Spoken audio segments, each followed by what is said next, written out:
Hello friends, मैं हूं कल्पना प्रजापति और लास्ट क्लास में हमने पर्सनैलिटी क्या होती है और उसकी टाइप्स थ्योरी के बारे में डिस्कस किया था। आज हम psycho analytical theory of personality के बारे में डिस्कस करेंगे। ये जो थ्योरी है ये सिगमंड फ्राइड ने दी है।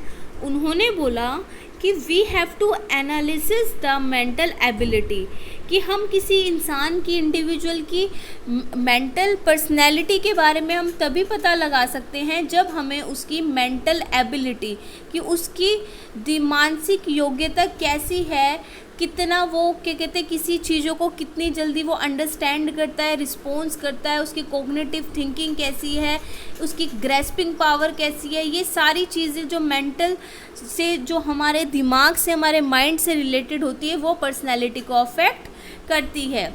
तो सिगमंड फ्राइड जो थे उन्होंने इसको सब थ्योरीज में डिवाइड किया।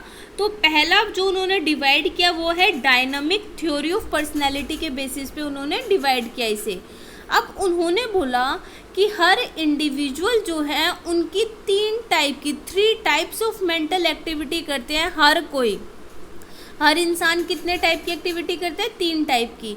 तो पहली एक्टिविटी होती है हमारी अनकॉन्शियसनेस, जिसे हम अपना अनकॉन्शियस माइंड भी कहते हैं। और जो हमारी जो थिंकिंग है, जो हमारी जो पूरी पर्सनैलिटी को सबसे ज़्यादा यही अफेक्ट करता है। हमारी मेंटल एबिलिटी का 90% जो चीज़ जो है, जो हमारी थिंकिंग होती है, वो अनकॉन्शियसनेस से रिलेटेड होती है। जो भी इंफॉर्मेशन और events which are completely forgotten, ऐसे इवेंट्स या कोई ऐसी सूचना, कोई भी इवेंट है, इंफॉर्मेशन है, कोई इंडिविजुअल है, कुछ भी हो सकता है, एनीथिंग, जिसे हम बिल्कुल भूल गए हैं, वो हमारे अनकॉन्शियस माइंड में आएगा। अब इसके अंदर ज़्यादातर क्या होती है, हमारी अनएथिकल चीज़ें आती हैं या एंटी सोशल चीज़ें आती हैं। इसके अंदर ज़्यादातर वही इंक्लूड होती हैं। अब हमारी मेंटल एबिलिटी जो है 90% इसी से रिलेटेड होती है। जैसे आप बैठे बैठे जो क्या है ना, बिल्डिंग कैसल्स इन दी एयर, बैठे बैठे ख्याली पुलाव बनाते रहते हो। मान लो कि इसके अंदर जेलसी वाली फीलिंग हो गई, कुछ हो गई, ये अनकॉन्शियस माइंड में बहुत ज़्यादा होती है। आप बैठे बैठे सोचते रहते हो कि मैं देश का प्रधानमंत्री बन जाऊँगा, या आपसे कोई आगे बढ़ रहा है तो आप बैठे बैठे अपनी तरफ से बुराइयाँ करने लगते हो, जेलस फील करते हो, या आपका मन करता है कि मुझे शॉर्टकट कोई अपनाना है पैसा कमाने का, तो क्यों ना मैं कहीं चोरी कर लूँ।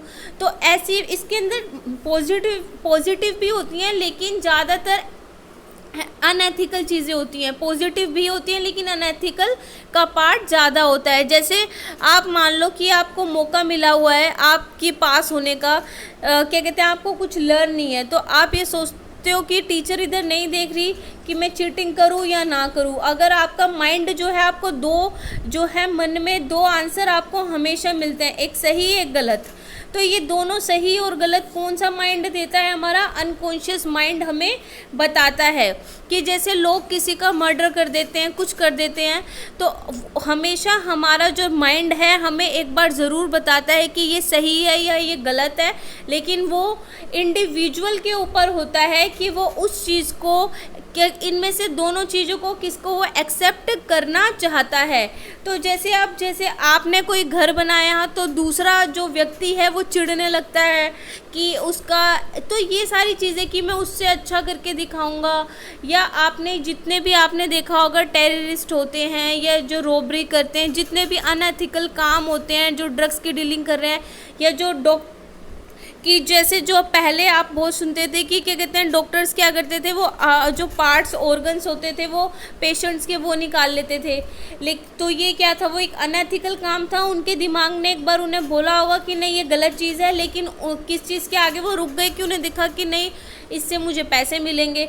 तो हमारी किसी भी इंसान की जो पर्सनैलिटी है वो सबसे ज़्यादा अनकॉन्शियस माइंड से हमारे रिलेटेड होती है। कि आप बैठे बैठे क्या सोच रहे हो, या जब आप बिहेवियर कर रहे हो, कुछ चीज़ कर रहे हो, तब आपके दिमाग में वो जो 2 चीज़ें आई हैं उसमें से आपने कौन सी वाली एक्सेप्ट करी है। तो जो मेनली जो हावी होती है वो नेगेटिव चीज़ इस पर हावी होती है। कि हर व्यक्ति यही चाहता है कि उससे बड़ा कोई ना बने। अगर मान लो आप अच्छी अर्निंग कर रहे हो तो आप किसी और को करते हुए देखते हो तो आप चिढ़ने लग जाते हो। तो हर व्यक्ति यही चाहता है कि मुझसे बड़ा कोई ना बने और सब मेरे सामने झुक के रहें। तो ये हमारी पर्सनैलिटी का जो है एक तरह से अनएथिकल एंटी सोशल थिंकिंग का पार्ट ज़्यादा होता है इसमें। अब आ जाती है हमारा आ जाता है। अब जैसे इसमें एक एग्जांपल और ले लेते हैं कि आप जाते हो, मान लो आप मेट्रो में सफ़र करते हो, बस में सफ़र करते हो, तो पता नहीं आप एक दिन में कितने लोगों से मिलते हो, लेकिन आपको हर किसी की जो शक्ल है वो याद नहीं रहती। ठीक है, तो वो सब जिन जिन लोगों को से हम मिलते हैं वो सब हमारे माइंड में फिट हो जाता है, पर हम उनके बारे में याद नहीं रखते। आप ये देखते हो, देखा देखा तो है, कहाँ देखा है, क्योंकि आपने उस चीज़ पे ध्यान नहीं दिया। वो क्या आपके अनकॉन्शियस माइंड में वो सारी मेमोरी चली जाती है। लेकिन अब दूसरा होता है हमारा सब कॉन्शियसनेस। जब आप उस चीज़ पे थोड़ा ध्यान देने लगते हो तो वो आपके सब कॉन्शियस माइंड में आने लगती है। जैसे मान लो कोई भी इंफॉर्मेशन या इवेंट है, आपने उसको अच्छे से पढ़ा है, ठीक है, जैसे आप कोई क्वेश्चन लर्न करके गए हो, लर्न करके आप गए तो आप कहते हो मैंने लर्न किया है, बस एक बार स्टार्टिंग बता दो फिर मेरे को पूरा याद आ जाएगा। तो जैसे हम आपके टीचर आपको स्टार्टिंग बताती होगी, आपकी फ्रेंड स्टार्टिंग बताती होगी कि ये ऐसे स्टार्ट है, तो आप फिर आपको सारा आंसर याद आ जाता है, आप पूरा लिख लेते हो। तो सबकॉन्शियस माइंड जो होता है हमारा, उसके अंदर हम थोड़ा एफर्ट्स डाल के जब हमें वो चीज़ बिल्कुल याद आ जाती है तो हमारा सबकॉन्शियस माइंड है। जैसे कि मान लो कि आप एग्ज़ाम देने बैठे हो अभी और आपने सारी थ्योरीज पढ़ी हुई हैं, तो आप कर रहे हो तो आपको जब क्लिक नहीं हो रहा, याद नहीं आ रहा कि ये किसने कहा था, लेकिन आपने पढ़ा हुआ है अच्छे से, फिर आप क्या करोगे, थोड़ा याद करने की कोशिश करते हो तो आपको याद आ जाता है। तो ये क्या हमारा सबकॉन्शियस माइंड में जो हमारी मेमोरी फिट होती है कि कुछ एफर्ट्स डाले और हमें याद आ गया। अब नेक्स्ट आ जाता है हमारा कॉन्शियसनेस। कॉन्शियस माइंड कौन सा होता है हमारा, जो चीज़ें हम कभी भी नहीं भूलते।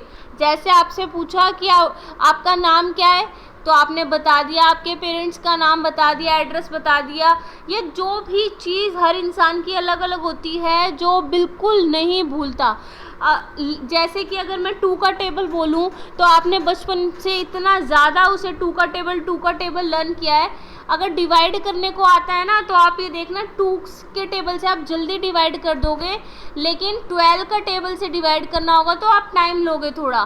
तो उसमें क्या करना पड़ेगा, जैसे 12 का टेबल कुछ बच्चों के लिए सबकॉन्शियस माइंड होगा, क्योंकि माइंड में आ जाएगा, क्योंकि सबको याद नहीं होता, लर्न नहीं होता 12 तक। तो अब यही इसमें हर इंसान के इंडिविजुअल पे डिपेंड करता है। लेकिन ये क्या है, लेकिन पर्सनैलिटी क्या है, इन तीनों से हमारी अफेक्ट होती है, लेकिन सबसे ज़्यादा अफेक्ट होती है हमारे अनकॉन्शियस माइंड से।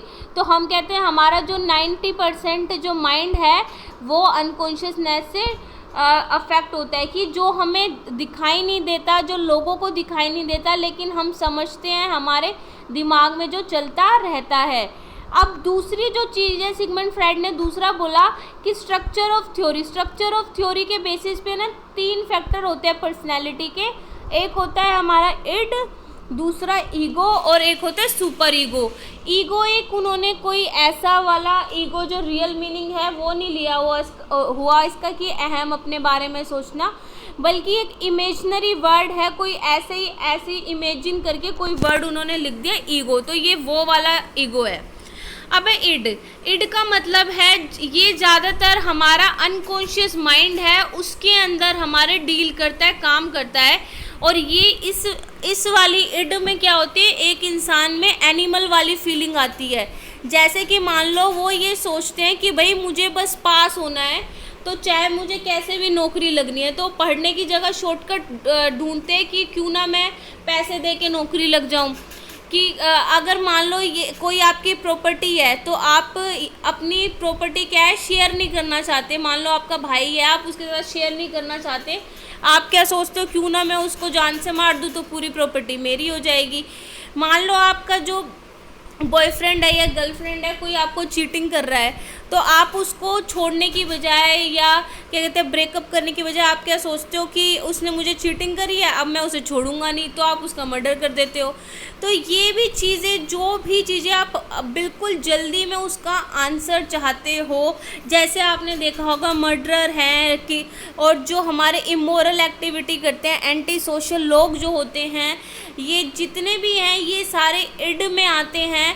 ये प्लेजर, और इनको क्या है, ये सब करके ना बहुत खुशी मिलती है। प्लेजर, बेनिफिट और गोल, ये क्या है, सब कुछ इन्हें ऑन द स्पॉट चाहिए होता है, अभी के अभी चाहिए उनको। उनको सिर्फ पढ़ाई नहीं करनी, नौकरी चाहिए तो अभी, बस कैसे भी करके नौकरी चाहिए, बिना हर्डल कोई भी काम करना है।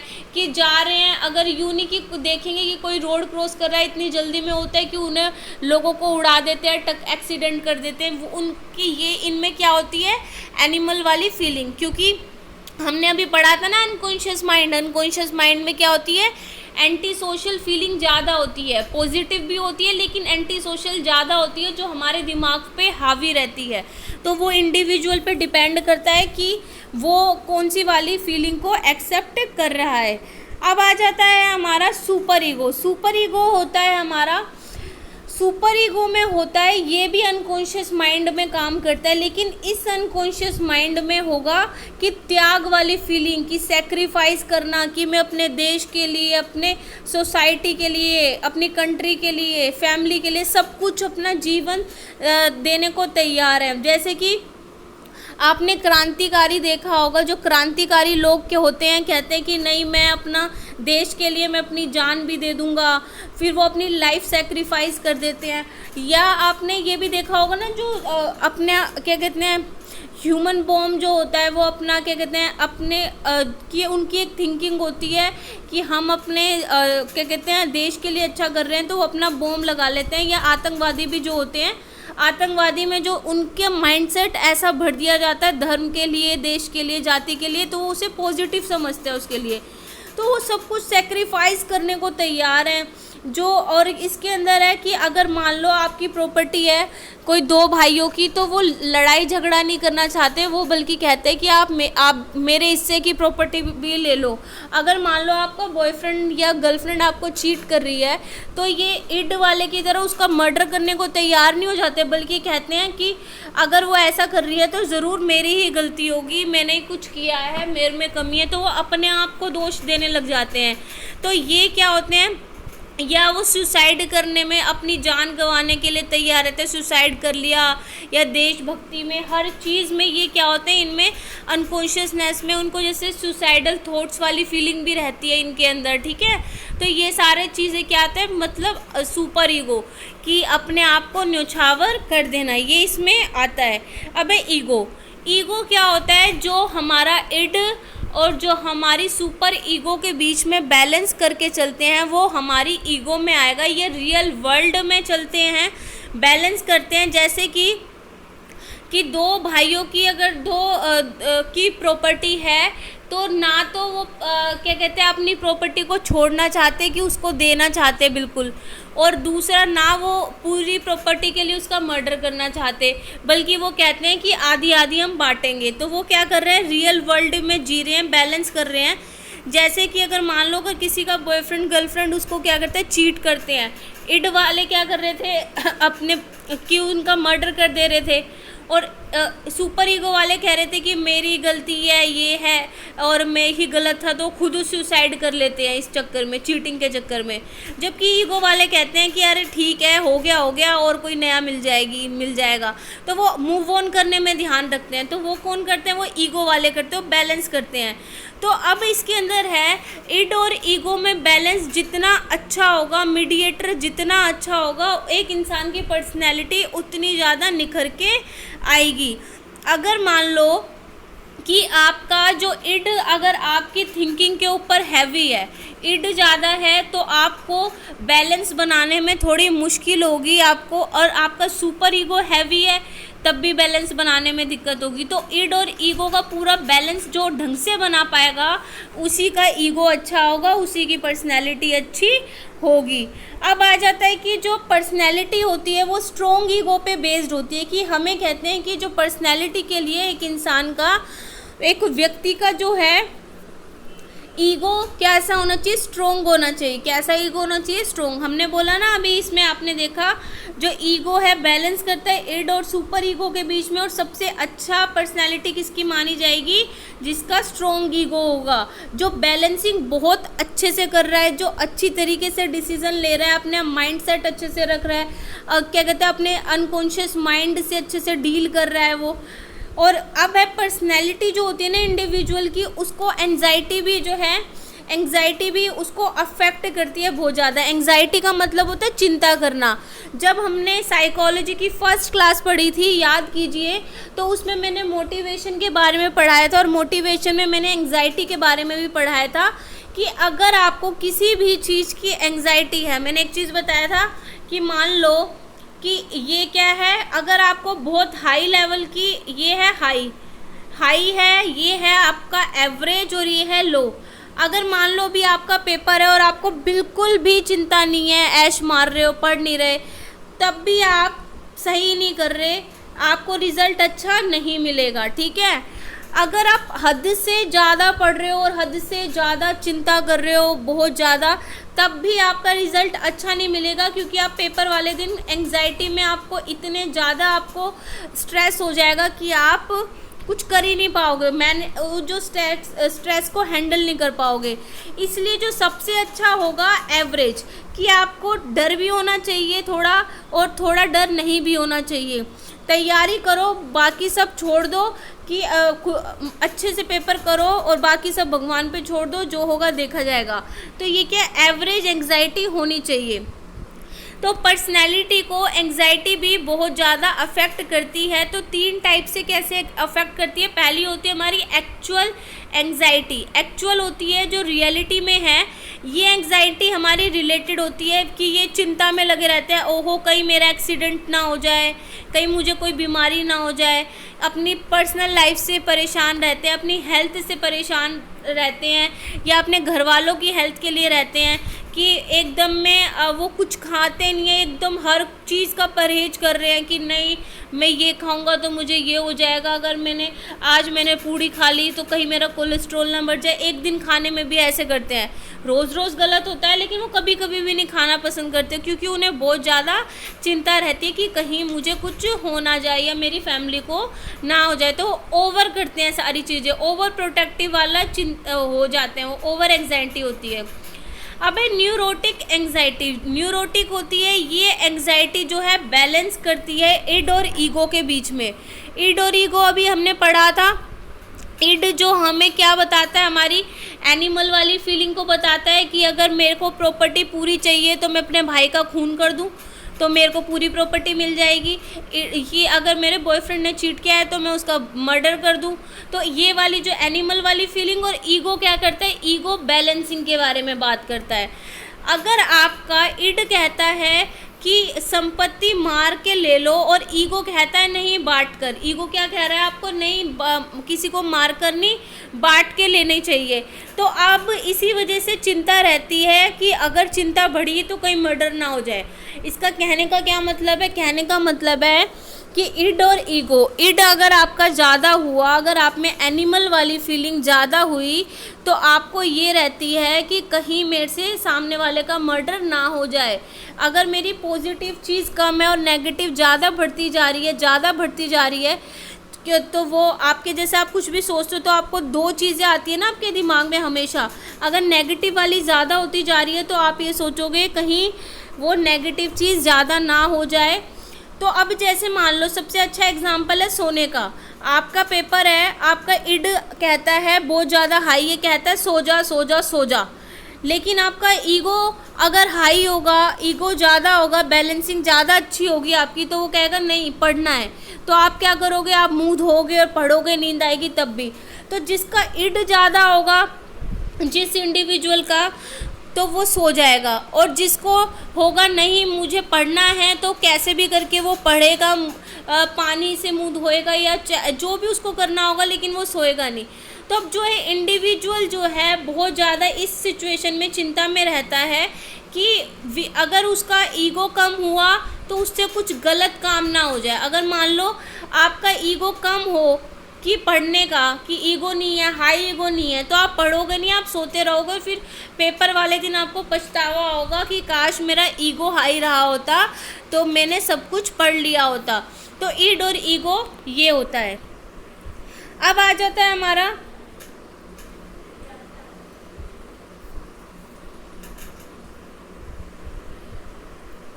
अरे कैसे हो रही है मोरल। अब ये आ जाती है हमारी मोरल एंजाइटी। मोरल में क्या होता है हमारी, पहले आपने एक्चुअल पढ़ी, फिर न्यूरोटिक पढ़ी है। मोरल में है कि ये एंजाइटी आपके रिलेटेड होती है ईगो और सुपर ईगो के बीच में। ईगो हमारा होता है जो बैलेंसिंग के बारे में बताता है, और सुपर ईगो कहता है कि सब चीज़ सेक्रीफाइस कर दो। जैसे अभी आपने बोला कि आपका अगर बॉयफ्रेंड आपको चीट करता है तो सुपर ईगो में आप अपने आप को दोष दोगे कि मेरी गलती थी, मैं ही गलत था, तो फिर आप सुसाइड करने के बारे में सोचोगे। या जो क्रांतिकारी लोग होते हैं, या प्रॉपर्टी है कोई तो आप कहोगे कि नहीं मैं अपने भाई को सारी प्रॉपर्टी दे दूँ। तो ये होता है सुपर ईगो। और ईगो जो बैलेंसिंग को बताता है। तो अगर जिसके बीच में ईगो और सुपर ईगो की वजह से एंग्जाइटी होगी, अब हमारा जो ईगो बोलता है कि नहीं नहीं प्रॉपर्टी बांट के लेनी चाहिए, अब लेकिन सुपर ईगो आपका कहता है नहीं मेरा भाई तो है, क्यों ना मैं उसको सारी प्रॉपर्टी दे दूं। तो अब आपका ईगो और सुपर ईगो लड़ाई होती रहेगी दोनों के बीच में। और इसके अंदर जो इंडिविजुअल है बहुत ज़्यादा चिंता में रहेगा, उसे समझ नहीं आएगा कि क्या करूं। उसे लगता है कि जैसे कि है, अगर उसका सुपर ईगो ज़्यादा होगा कि प्रॉपर्टी बांट के लेने का, तो वो क्या करेगा, प्रॉपर्टी दान में देने का तो प्रॉपर्टी दान में दे देगा। अगर उसका ईगो हाई हो जाएगा तो प्रॉपर्टी बांट के लेगा। तो इंडिविजुअल हमेशा चिंता में रहेगा कि कहीं उससे कोई उसे शर्मिंदगी वाली बात उसको सामने फेस ना हो जाए। जैसे मान लो एक कोई भाग जाता है, ठीक है, घर छोड़ के, और एक वीक बाद आता है, तो सुपर ईगो कहेगा कि सुसाइड कर ले, लेकिन ईगो कहेगा नहीं मैं ऐसा नहीं करूँगा। तो कोई भी टाइप की जो एंग्जाइटी है, चाहे वो हमारी एक्चुअल हो, न्यूरोटिक हो या हमारी मोरल हो, कोई भी एंग्जाइटी चिंता हमें अच्छी नहीं होती। किसी भी चिंता को हम अच्छा कंसीडर नहीं करते हमारी पर्सनैलिटी के गुड डेवलपमेंट के लिए। इसलिए हमें क्या करना चाहिए, अवॉइड करना चाहिए एंग्जाइटी को और कंट्रोल करना चाहिए इसे। और स्ट्रॉन्ग ईगो इसलिए बहुत ज़्यादा ज़रूरी है। जिसका स्ट्रॉन्ग ईगो होगा वो चिंता को बहुत ज़्यादा अवॉइड कर पाएगा। ये जो प्रोसेस है जिस which makes the ego strong, जो हमारे ईगो को स्ट्रॉन्ग बनाता है, उसको हम डिफेंसिव मैकेनिज्म कहते हैं। तो इसके बारे में हम नेक्स्ट वीडियो में पढ़ेंगे। तो चलो मिलते हैं आपसे नेक्स्ट वीडियो में। वीडियो को शेयर कीजिए और चैनल को सब्सक्राइब करना ना भूलें।